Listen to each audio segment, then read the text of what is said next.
refaire le lien entre alimentation et territoire avec l'Île-de-France et la restauration collective. En préambule, je dirais qu'aujourd'hui, au niveau des filières structurées pour approvisionner la restauration collective, spécifiquement en Île-de-France, ce sont vraiment les producteurs biologiques d'Île-de-France qui ont une longueur d'avance en termes de structuration, de force logistique, de regroupement de l'offre pour pouvoir approvisionner la restauration collective. Même si en viande, en local, il y a aussi des initiatives pour fournir de la viande locale non bio en restauration collective. Aujourd'hui, c'est vraiment la filière biologique qui s'est emparée, on va dire, de ce challenge-là d'approvisionner en local, en bio, les restaurants scolaires.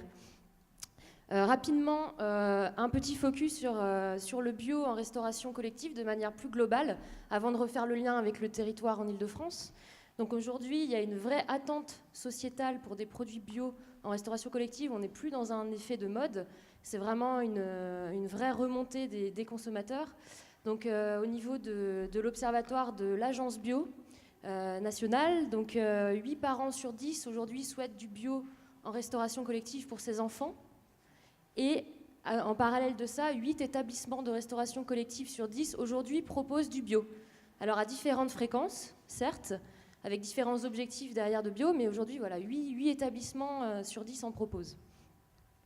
Les produits bio qui sont phares en restauration collective aujourd'hui, ce sont principalement les légumes, donc la carotte qui arrive en premier lieu, les fruits, donc comme la pomme, et les yaourts, produits laitiers. Donc ce sont des produits qui sont phares parce que faciles à introduire. Alors pas forcément pour la carotte, mais en tout cas pour la pomme et le yaourt, ça ne demande pas de modification de pratique. Et ce sont des produits derrière qui renvoient à une notion de santé pour le consommateur au niveau de l'assiette. Alors ça tombe bien parce que ces produits, donc légumes, pommes, fruits et yaourts, sont des produits disponibles aujourd'hui en Île-de-France au niveau de la restauration collective en bio. Donc je vous ai mis derrière, alors, je ne sais pas si vous voyez bien, une petite photo du socle de produits bio locaux pour la restauration collective en Île-de-France. Donc on retrouve la carotte, mais aussi le chou, la pomme de terre, la tomate, la courge. Donc ça renvoie à ce qu'on nous a présenté tout à l'heure, qu'en Île-de-France, ce sont des terres qui sont principalement céréalières, des terres agricoles céréalières, et c'est la même proportion en bio. En bio, ce sont surtout des terres céréalières. Et donc derrière, les céréaliers, par rapport à ce qu'on nous a présenté précédemment, sont vraiment dans une recherche en bio de diversification des cultures, et donc cultivent aussi du légume sur des terres céréalières, donc ce qu'on appelle légumes de plein champ. Donc derrière, ce sont des volumes et des volumes disponibles pour la restauration collective sur le territoire francilien. Donc la carotte, le chou, la pomme de terre, ce sont ces fameux légumes de plein champ qui sont en plus des légumes de conservation, donc qui permettent d'approvisionner la restauration scolaire de septembre à avril, donc qui couvrent quand même quasiment la totalité de la période scolaire. On retrouve aussi alors de la tomate de plein champ, qui là pour le coup est un produit qui ne se conserve pas. Donc le gros avantage, c'est que vous avez une tomate qui est cueillie à maturité, servie maximum 3 jours dans l'assiette après récolte. Donc vous êtes vraiment sur une super qualité gustative. Mais derrière, ça demande aussi un vrai ajustement des commandes, un vrai engagement pour avoir ce légume qui est frais dans les restaurants scolaires, avec une vraie anticipation au niveau des menus.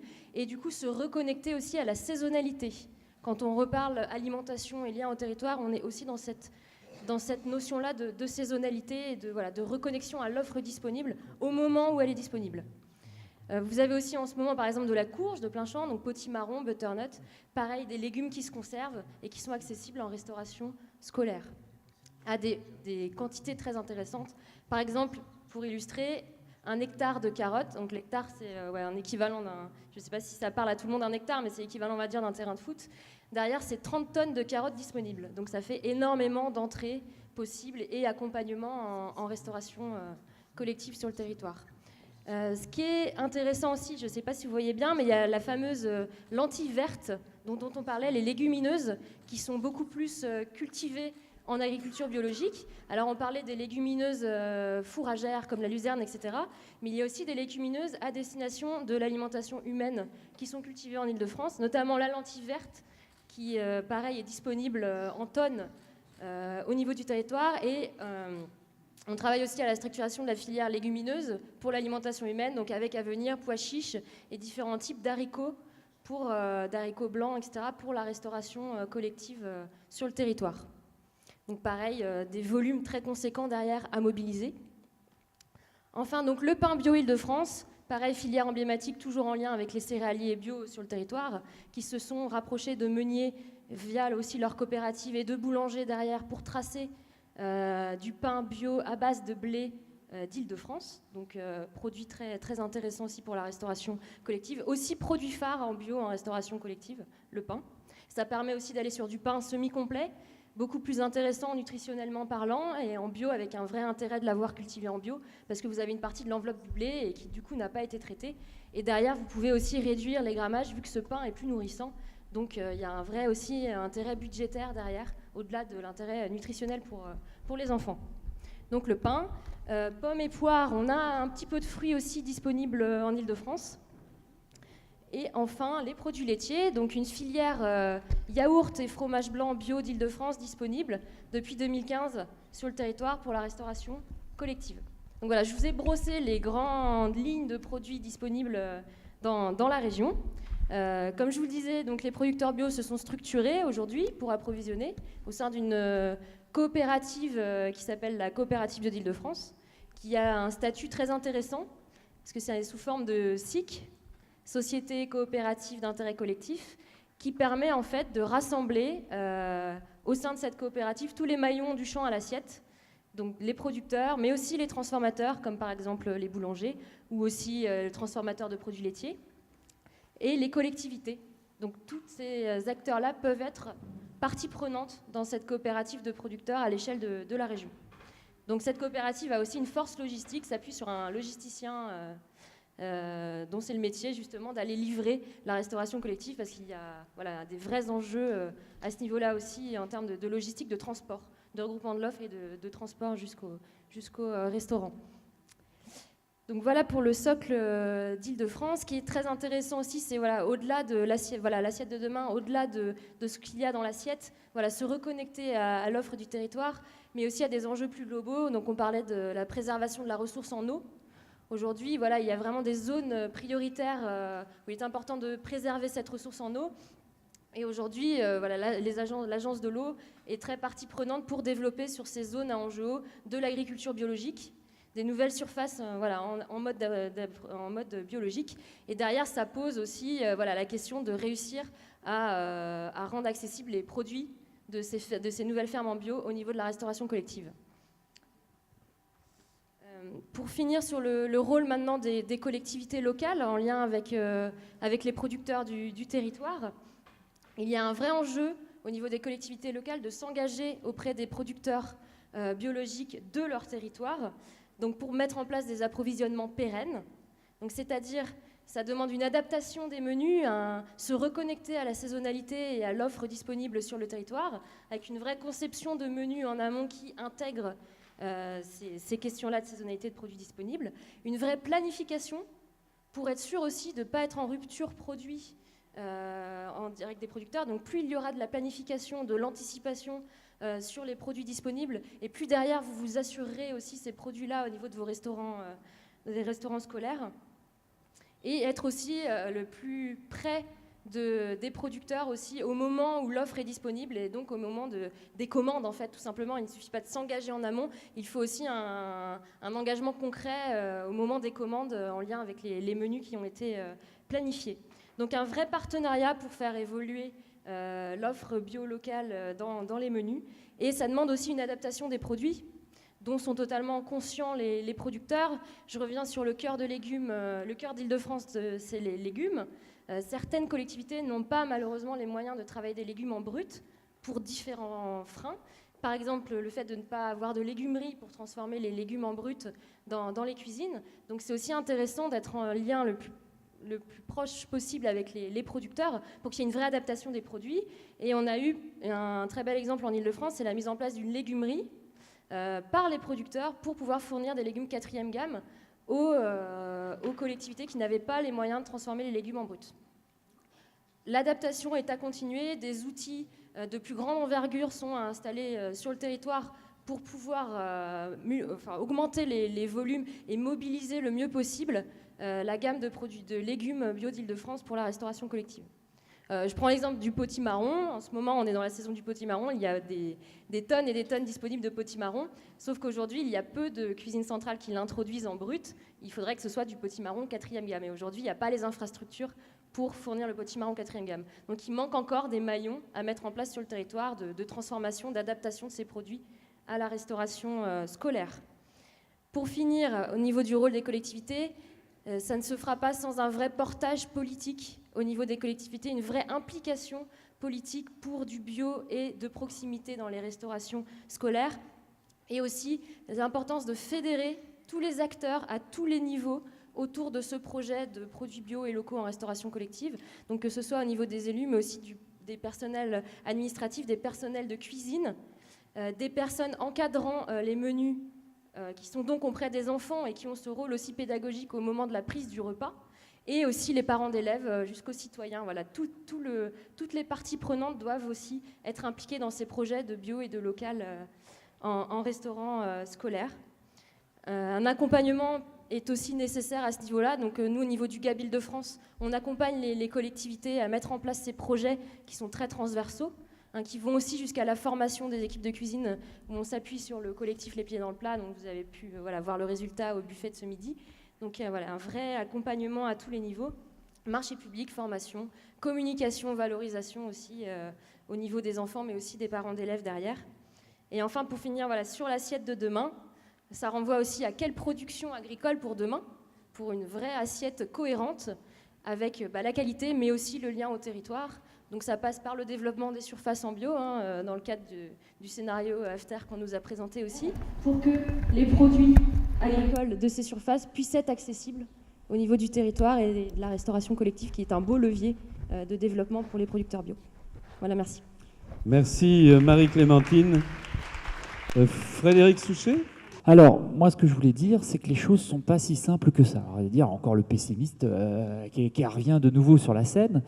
Mais on y va, on avance quand même. Mais ce qu'il ne faut pas oublier, c'est que les centrales, les cuisines centrales qui fournissent 10 000, 15 000, 20 000 couverts, qui ont vraiment la notion de cuisine, de rendre une prestation de qualité, eh ben, ils ont tous, pour survivre, appris à compter. Et aujourd'hui, dans nos établissements, on ne parle plus en centimes, on parle en centièmes de centimes. On a tous acheté des grosses calculatrices, on a tous été en formation Excel pour pouvoir gérer tout ça, parce que le centième de centime est important. Et pour gérer tout ça, on a aussi optimiser tous nos systèmes de production. On a réduit le nombre de personnes à l'économat, on a pour certains oublié les légumeries pour éviter de la masse salariale. On a, à titre d'exemple, par exemple, le CIVU que je gère, c'est 6 cuisiniers pour faire 15 000 couverts. 15 000 couverts, c'est 15 000 portions de viande, c'est 15 000 portions de légumes. Ils sont 6. Au conditionnement, c'est une démarche où toutes les 6 minutes sort 1000 portions. Je ne sais pas si vous voyez un petit peu le système. Donc, grosso modo, on a copié un peu le système industriel. Alors, c'est pas pour autant qu'on ne parle pas de cuisine, c'est pas pour autant que ça sent l'odeur du poisson et la viande, et même la crème fraîche, le beurre, etc. Vous inquiétez pas, il y a tout ça. Mais il n'empêche qu'on a oublié quelque chose. On a tous fait de la restauration conventionnelle et aujourd'hui, on est habitué, on s'est structuré par rapport à un approvisionnement conventionnel, j'ai entendu ça tout à l'heure, conventionnel, avec, quand on fait de l'approvisionnement conventionnel, on n'a plus affaire aux producteurs. C'est terminé. On a affaire à des plateformes, on a affaire, en fait, il y a un intermédiaire entre le producteur et nous. Et on a oublié complètement les producteurs. On ne sait pas, nous, dans le conventionnel, vraiment qui a fait pousser la pomme, qui a élevé la vache, on ne sait pas. Il y a même certains d'entre nous qui ne savent même pas comment une bête est abattue. On a oublié, on ne pense même plus de savoir que la vache, à un moment, elle va à l'abattoir. Et remettre les produits d'agriculture biologique dans nos exploitations. Alors, une fois qu'on a trouvé l'argent pour le faire, on a trouvé les budgets, on a trouvé les astuces en termes de commandes publiques, de marchés publics pour pouvoir avoir les producteurs locaux. Et parfois, il faut il faut un peu bidouiller, entre guillemets, pour y arriver, mais ça, on sait faire.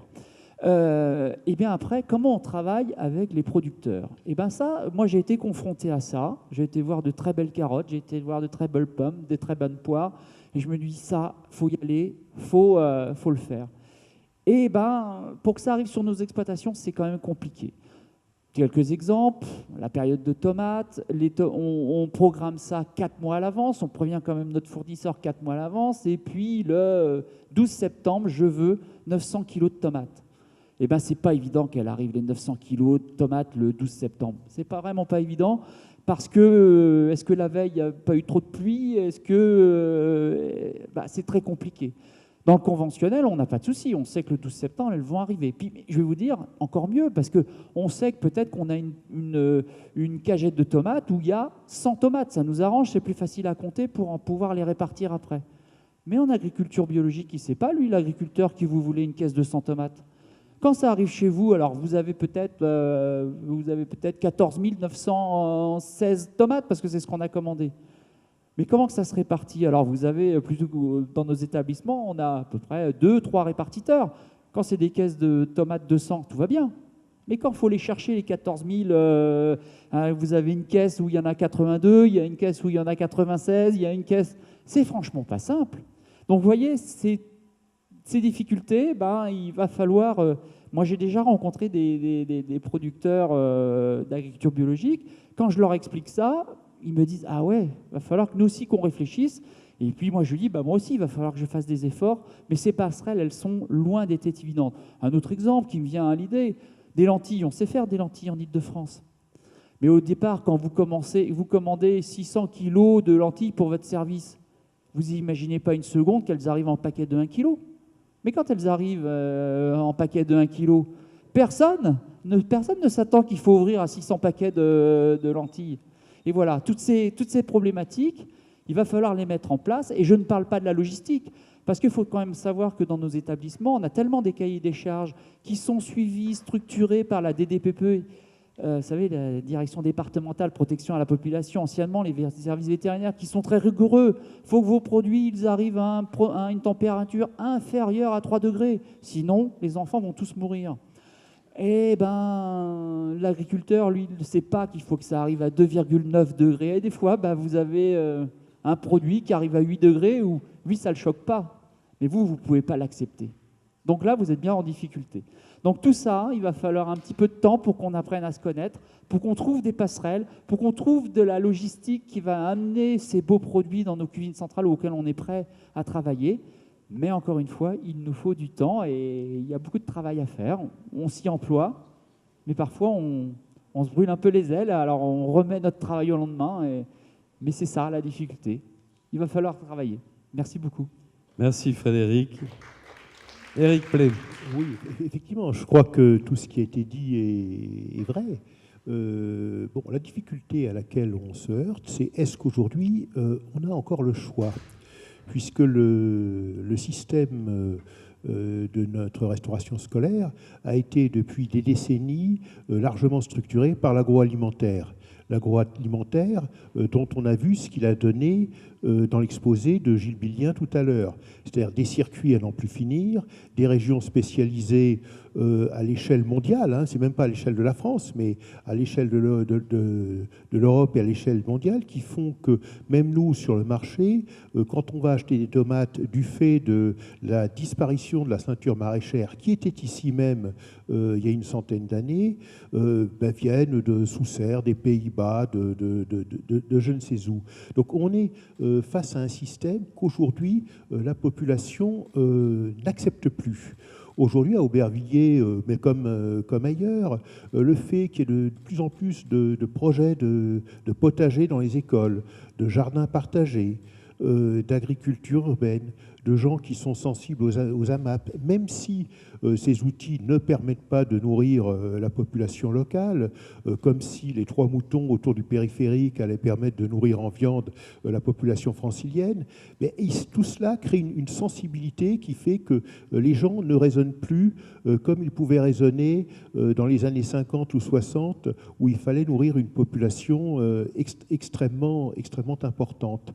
Donc on est aujourd'hui à la limite d'un système, et je pense qu'on n'a plus forcément le choix. Et on voit à travers les expériences qui ont été menées, je pense à nos collègues du Coquelicot, hein, à nos collègues du Ciburesque et les nôtres, qu'on est dans cette démarche de recherche d'une alimentation plus saine et plus respectueuse de l'environnement. Alors il faut continuer à travailler. Il y a des leviers, effectivement. La pression sociale et sociétale, je ne la prends pas comme je crois qu'on aurait tort de la prendre comme un obstacle, mais je crois qu'il faut la prendre comme un encouragement à travailler et à aller plus loin.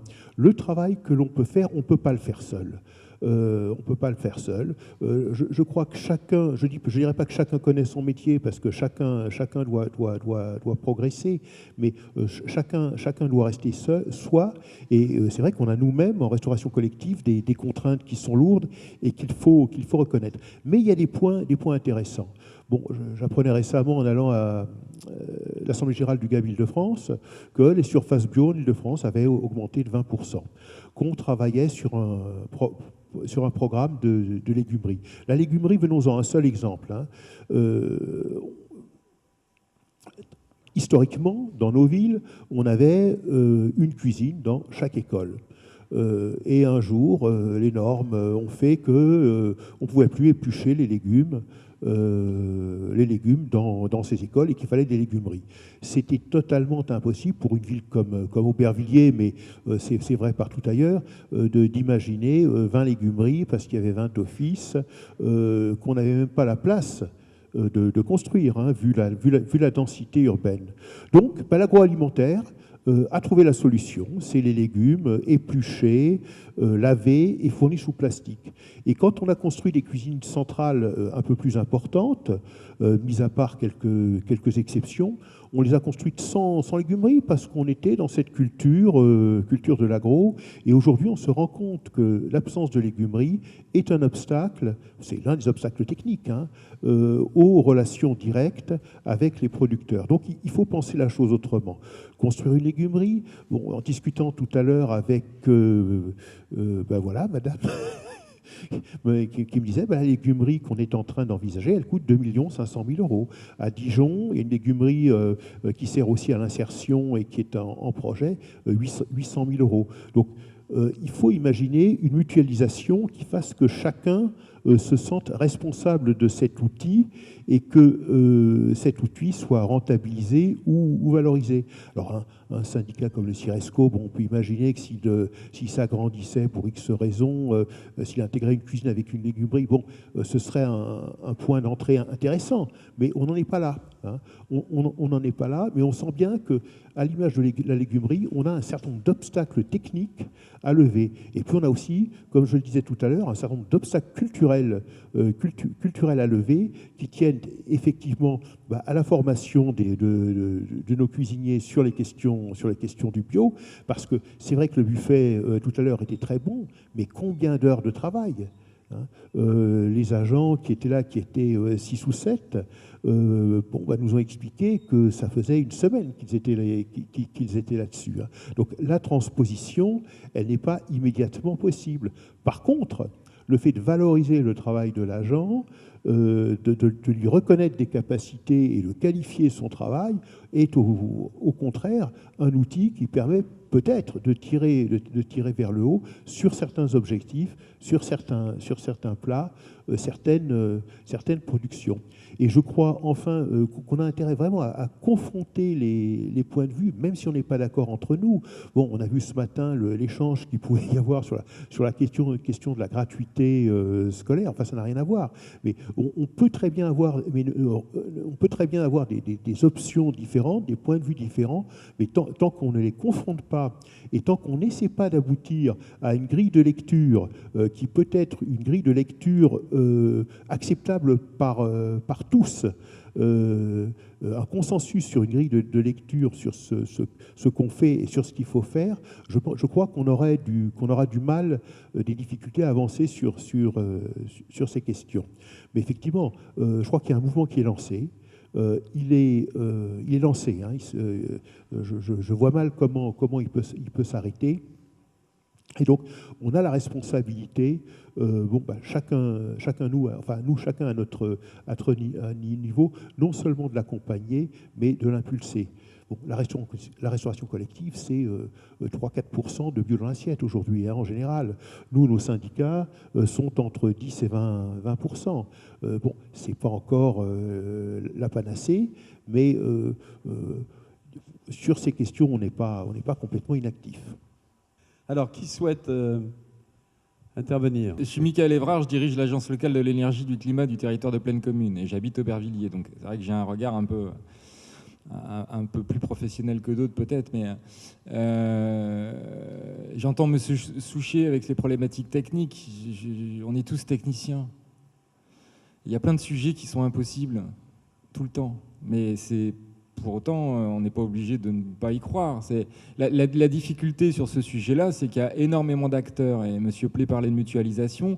On est sur les cantines municipales, mais on peut aussi agréger la question des collèges, la question des lycées, la question de la restauration universitaire. Il y a la question de la restauration hospitalière. La question des filières alimentaires doit être réfléchie à un niveau systémique et pas seulement à un niveau scolaire. Et c'est là où on coince aujourd'hui. Parce que tout ce que vous venez de raconter techniquement et politiquement, je suis très content de vous entendre et c'est très intéressant. Mais juste, ça fait 15 ans qu'on raconte la même chose. Pardon, hein, je rappelle que le film « Nos enfants nous accuseront », je viens de vérifier, donc à Barjac, ça date de 2008. Ça fait 10 ans que c'est un sujet qui est dans l'actualité. La sensibilité monte, on est bien d'accord. Tant mieux. Là, la commune de Mouans-Sartoux, à côté de Grasse, vient de passer au 100% bio. 7500 habitants, on n'est pas à Aubervilliers. Mais c'est possible, on y arrive. L'année dernière, il y avait un documentaire sur une chaîne, non pas du service public, mais privée, la 6 pour ne pas la citer, avec des chefs étoilés qui allaient dans les cantines scolaires et qui nous expliquaient ce que vous venez de nous expliquer. La question des sanitaires, la question des filières, il y a énormément de problèmes. Mais ils ont réussi à les lever. Ça a pris du temps, ça a pris de l'argent en termes d'investissement dans les cuisines, mais ça se fait. On y arrive. La question, c'est que sur une ville comme Aubervilliers, où on a 82 500 personnes et je ne sais pas combien de milliers d'enfants dans les écoles et dans les cantines, nous, on a 2 enfants qui ont 14 ans qui mangent au collège, donc ça concerne moins le Ciresco, mais quand même, elles mangent des nuggets frites tous les jours. C'est pas normal. On est en 2017. Et ça, c'est un scandale. Donc, techniquement et politiquement, nous devons entendre ce scandale, accélérer le mouvement. S'il y a alors il y avait le député ce matin, j'étais pas là ce matin, mais s'il y a des biais législatifs à lever, il faut absolument les lever et en très grande vitesse. Parce que, et je termine là-dessus, le monsieur tout à l'heure qui parlait des externalités négatives et la question des coûts globaux, on est là. La ville paye le tarif au repas et le personnel. Ce n'est pas la ville qui paye la pollution. Ce n'est pas la ville qui paye les traitements sanitaires. C'est d'autres budgets publics, soit en investissement, soit en fonctionnement. Personne aujourd'hui ne calcule ce budget global consacré à l'alimentation et aux coûts cachés de l'alimentation. Personne ne le fait. Et la ville ne peut pas le faire, ce n'est pas dans ses missions, c'est normal. Mais cette réflexion, elle doit être sociale et collective.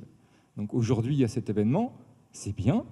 Malheureusement, il y a l'enterrement de Johnny Hallyday qui fait qu'il n'y a pas 100 000 personnes dans la salle, mais 100 000 personnes aux Champs-Élysées. Et ça, c'est dommage, parce que c'est certainement un sujet qui nous engage bien plus en termes de responsabilité et en termes de pérennisation de la qualité du goût et de la santé de nos enfants. Donc je pense qu'il faut que M. Play, élu, se saisisse de tout ce qui s'est dit ce matin et fasse en sorte que collectivement, puisque c'est dans les attentes des citoyens, ce soit un sujet de fond sur une ville comme celle-ci, où les habitants, encore une fois, n'ont pas vraiment tous les moyens de se nourrir d'une manière satisfaisante. Je vais juste poser une question très simple. Ciresco, ça représente 19 villes. Coquelicot, je ne sais pas combien de villes. 2. Voilà. Donc on devrait normalement avoir 16 élus, au minimum. Voilà, donc comment on va progresser pour que les choses avancent si les gens qui sont censés mettre les politiques en marche, etc., qu'on a élus et qu'on a mandatés pour, ne sont pas là pour se former sur cette journée qui est très formatrice. Moi, je suis déléguée de parents, j'apprends plein de trucs. Je serai élue, je serai ravie d'apprendre toutes ces choses et de m'emparer de ça pour pouvoir faire avancer justement sur les sensibilités. Là, on a 4 élus sur 16. Voilà. Merci. La parole là-bas. Donc moi, je suis directeur du CIRESCO. Et en fait, ça tombe bien du coup que j'intervienne après vous, parce qu'effectivement, même si on est fonctionnaire, technocrate et tout ce qu'on veut, on est aussi parents, citoyens. Et d'ailleurs, ce qui nous a motivés avec les autres fonctionnaires, technocrates, et puis les élus surtout, d'être à l'initiative de ces rencontres, parce qu'effectivement, on sait que c'est aujourd'hui, maintenant, que ça joue. Maintenant, comme ça a été dit, ça ne va peut-être pas se faire tout de suite, et dans l'IACA Faucon. Si je dis ça, c'est que j'aime aussi à rappeler, enfin je me rends compte qu'il est nécessaire de rappeler quelque chose, y compris parce que je le vois dans l'exercice au quotidien, comment et combien les professionnels vivent mal le fait d'être mis en cause, d'être accusés d'être des empoisonneurs, des empêcheurs de tourner en rond, et d'autres choses du même acabit. Et je ne pense pas à vous, c'est de manière générale la société qui montre du doigt des gens qui, en fait, sur ces dernières décennies, et je parle des élus et professionnels qui font vivre la restauration collective, sans cadre de référence particulier, ça se construit progressivement, et qui ont mis toute leur énergie pour remplir l'objectif qui était assigné par la société, ou plutôt qu'ils ont construit eux-mêmes, qui était de nourrir les enfants qui mangeaient à la cantine, donc ce qui n'intéressait d'ailleurs pas grand monde. Moi, j'ai toujours à manger à la cantine dans l'école publique du secteur depuis que je suis enfant, jusqu'à me taper le resto qui était à l'époque un restaurant universitaire, quelque chose d'absolument infect et dégueulasse. Et c'est vrai que, fort heureusement, depuis quelques années, alors moyennant quoi quand même, je précise qu'au passage, ils n'ont pas seulement fait que nourrir les enfants dont les parents travaillaient, parce que ça c'était quand j'étais môme. Après, il y a eu des ambitions, ce n'est pas la société qui a assigné, ce sont des élus et des professionnels qui se sont rendus compte que la restauration collective, et scolaire en particulier, elle ne devait pas simplement s'intéresser qu'aux enfants des gamins qui travaillaient, mais elle avait un rôle social. Et elle permettait aussi beaucoup, mon père était instit, et par ailleurs élu à la restauration dans une ville de l'Oise, et il dit, c'est le seul repas équilibré que vont prendre des enfants des quartiers populaires. On vient de là, et ce sont des objectifs qui ont été remplis et réussis par les militants élus et professionnels de la restauration collective. Maintenant, une fois qu'on a dit ça, on ne peut absolument pas se contenter de ça. C'est vrai. Et c'est pour ça qu'on voit bien qu'on est à un carrefour, qu'on est dans des tensions, qu'on est dans des débats passionnés, parce que c'est aussi pour ça qu'on a voulu être à l'initiative, être en questionnement et en recherche de réponses dont on a l'espérance, dont j'ai l'espérance, avec d'autres en tout cas, qu'elles puissent se construire ensemble. Et je reprends bien volontiers d'ailleurs les termes du président, pas parce que je bosse pour lui, mais parce que je partage que cette idée de la confrontation, c'est d'ailleurs ce qui se passe aujourd'hui et qui devra appeler d'autres moments et d'autres espaces pour qu'on construise ensemble. Et c'est vrai que sur les approvisionnements, et du coup j'en viens aussi à ma question, mais je voulais faire ce petit préalable, parce qu'effectivement il ne s'agit pas de dire on a tout raté, maintenant il faut construire et répondre à ces défis. Et je pense effectivement que nous n'aurons pas 30 ou 40 ans qui ont à peu près correspondu à la séquence que j'évoque, celle de la massification de la restauration scolaire, et que certainement on sera plus proche de 5 à 10 ans, et qu'il y a une contrainte de temps beaucoup plus restreinte, et c'est pour ça que Jacques Caplan hier disait tout à l'heure, il va falloir du temps, c'est pour ça qu'il faut qu'on s'y mette le plus vite possible. Et quand même, j'ai entendu il n'y a pas longtemps, hier, quelqu'un dira, le CIRESCO s'y est mis depuis 2010. Oui, mais il s'y est mis depuis 2010. Et voilà, on avance avec d'autres. Voilà. Et la question que je me pose, voilà, j'en viens sur les approvisionnements. On dit Île-de-France, mais je l'ai entendu, je crois, de la part de M. Bien. là aussi, quand j'étais élève, on me parlait du bassin parisien. Et donc, je pense aussi qu'il faut qu'on raisonne, lorsqu'on parle d'approvisionnement en proximité, je crois aussi qu'il y a l'enjeu francilien et un enjeu autre avec des interactions à construire, à la fois en termes de volume, mais aussi en termes vous l'évoquiez, de combinaison avec de l'urbanisation qui va continuer de se faire.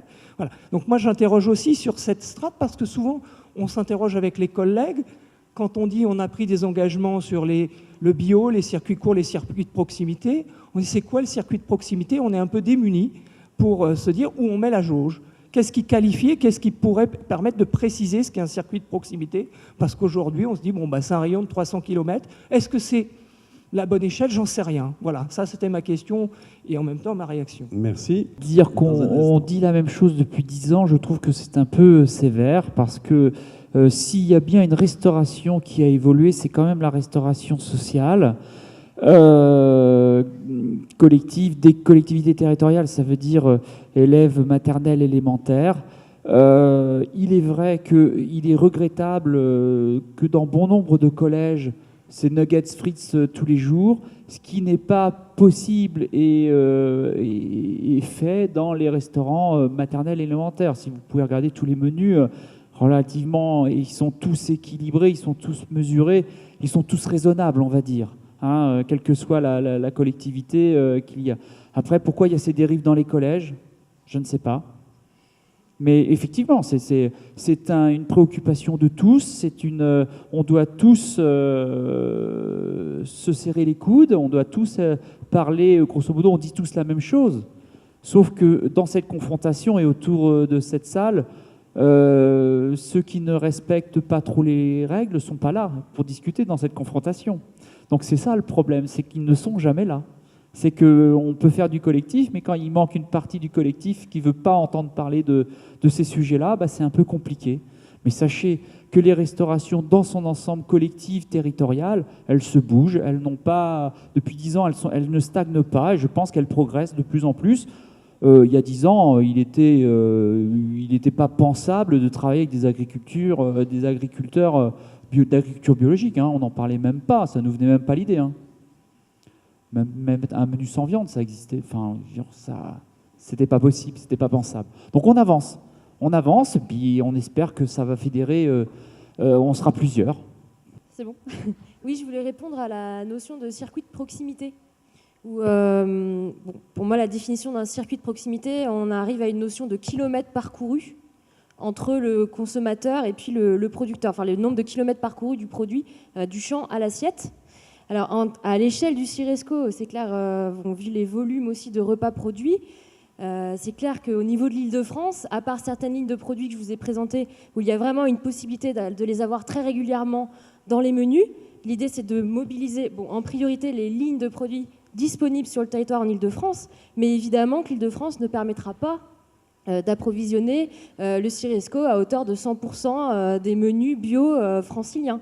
Par contre, après vient la notion, moi j'aime bien parler de meilleure proximité par rapport au raisonnement de bassin de production, où aller chercher les produits avec la meilleure proximité possible.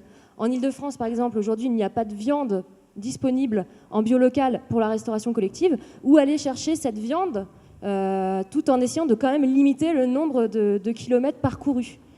Donc aujourd'hui, il y a des structures économiques de producteurs bio, donc la coopérative bio en Île-de-France, mais il y a aussi d'autres plateformes dans les régions limitrophes et qui sont souvent en attente de commandes. Certaines plateformes sont même économiquement dans la panade parce qu'elles n'ont pas assez de commandes au niveau de la restauration collective. Et donc il y a aussi tout cet enjeu de s'appuyer sur les autres plateformes de producteurs qui peuvent fournir des produits complémentaires à ceux qui sont sur le territoire de l'Île-de-France. Je dis bien complémentaires. Voilà. Tout en restant, en valorisant le mieux possible les produits sur le territoire. Bonjour, donc je représente les producteurs bio franciliens au sein de la coopérative bio d'Île-de-France.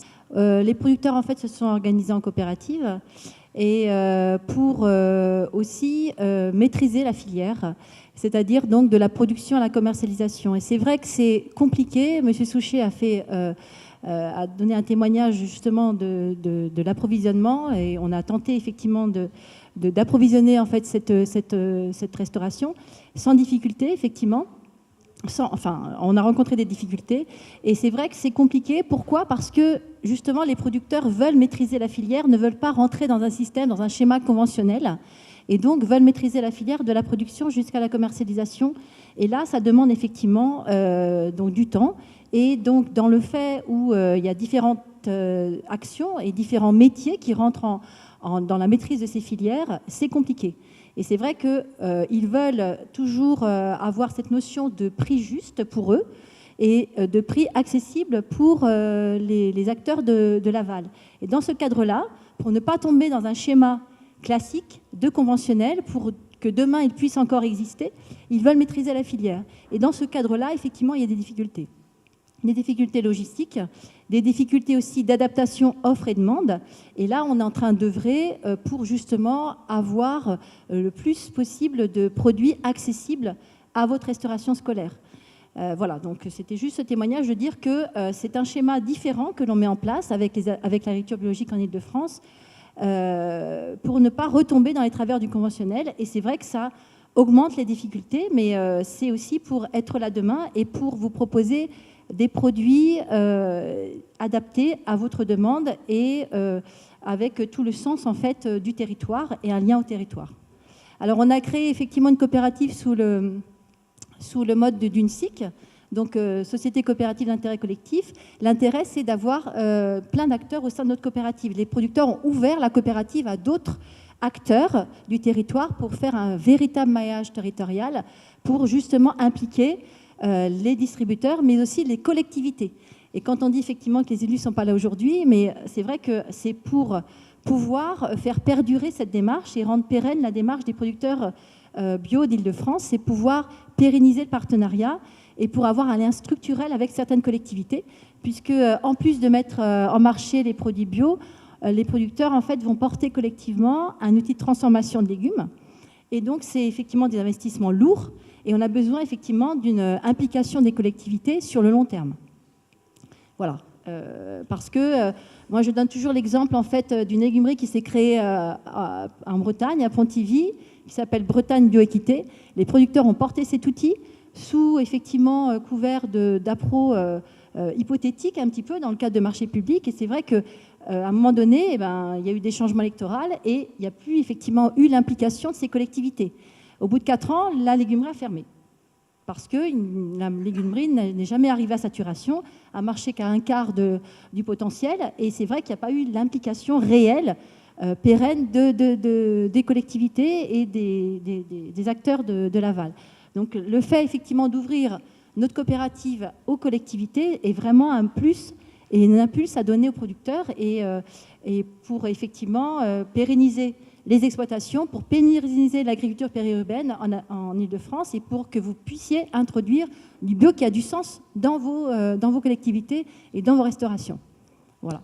Alors, très rapidement, Monsieur Play. Tout simplement, voilà, pour revenir sur ce que disait Monsieur tout à l'heure, effectivement, il y a une vraie question qui est soulevée avec le fait que les communes soient compétentes pour la restauration primaire, les conseils généraux pour les collèges et les lycées, la région pour les lycées et l'État pour l'université. Ça pose effectivement une question que le citoyen lambda a du mal à percevoir la pertinence et la logique, hein, parce qu'effectivement on est sur le même territoire, ça se justifie dans l'absolu absolument pas.